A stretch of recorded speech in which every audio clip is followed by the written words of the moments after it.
చంద్రబాబు నాయుడు గారి పరిపాలనలో ఈరోజు ఏం చేస్తూ ఉన్నారు అనంటే దొంగ సాక్ష్యాలను వీళ్ళే క్రియేట్ చేస్తూ ఉన్నారు. వీళ్ళే దొంగ సాక్ష్యాలను క్రియేట్ చేసి వీళ్ళకు నచ్చని నాయకులందరినీ కూడా ఒక పద్ధతి ప్రకారము కేసుల్లో ఇరికించి జైల్లో పాలు చేసే కార్యక్రమము, చంపించే కార్యక్రమాలు దగ్గర నుండి చంద్రబాబు నాయుడు గారు చేస్తూ ఉన్నారు. మొన్ననే పోసాని కృష్ణమురళిని చూశాం. పోసాని కృష్ణమురళి అనే వ్యక్తి సినిమాలో దర్శకుడు. ఆ మనిషి చేసిన తప్పల్లా ఏమిటంటే నంది అవార్డు తనకు ఇస్తే నంది అవార్డును తాను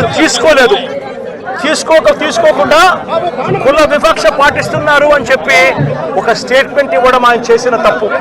2017లో ఆయన చేసిన ఈ తప్పుకు ఈరోజు ఇన్ని సంవత్సరాల తర్వాత ఆయన మీద 18 కేసులు పెట్టి ఆయన జైళ్ళ చుట్టూ తిప్పి ఏకంగా నెల రోజుల పైన ఆయన జైల్లో పెట్టించే కార్యక్రమాలు చేశారు.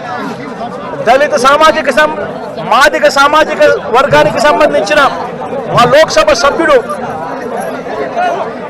మాజీ లోక్సభ సభ్యుడు నందిగాం సురేష్ పై తప్పుడు కేసులు పెట్టి ఏకంగా 145 రోజులు అతన్ని జైల్లో పెట్టడం కూడా చేశారు.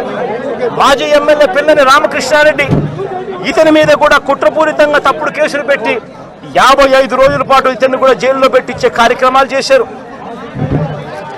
దాడులు చేసేది టీడీపీ వాళ్ళైతే జైల్లో పెట్టింది మా వాళ్ళను, వైఎస్ఆర్సీపీకి సంబంధించిన వాళ్ళను జైల్లో పెడతా ఉన్నారు. పోలీసులు క్రియాశీలక పాత్ర పోషిస్తూ ఉన్నారు. వల్లభనేని వంశీ తాను ఘటనా స్థలంలో లేడు అని చెప్పి ఏకంగా తెలుగుదేశం పార్టీ ఆఫీసు దాడి జరిగిన ఘటనలో తాను లేడు అని చెప్పి ఏకంగా కోర్టులోకి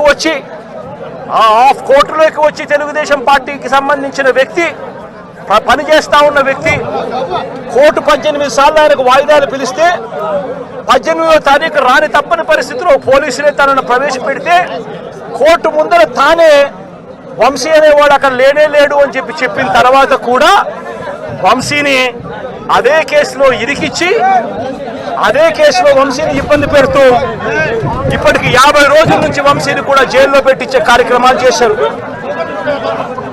ఇలా రాష్ట్రం మొత్తం మీద రెడ్ బుక్ పరిపాలన సాగిస్తా ఉన్నారు. ఇదే చంద్రబాబు నాయుడు గారిని అడుగుతాను, అయ్యా చంద్రబాబు, ప్రజల్లో ఏదైనా కూడా మంచి పేరు తెచ్చుకొని రాజకీయాలు చేయడం నేర్చుకో.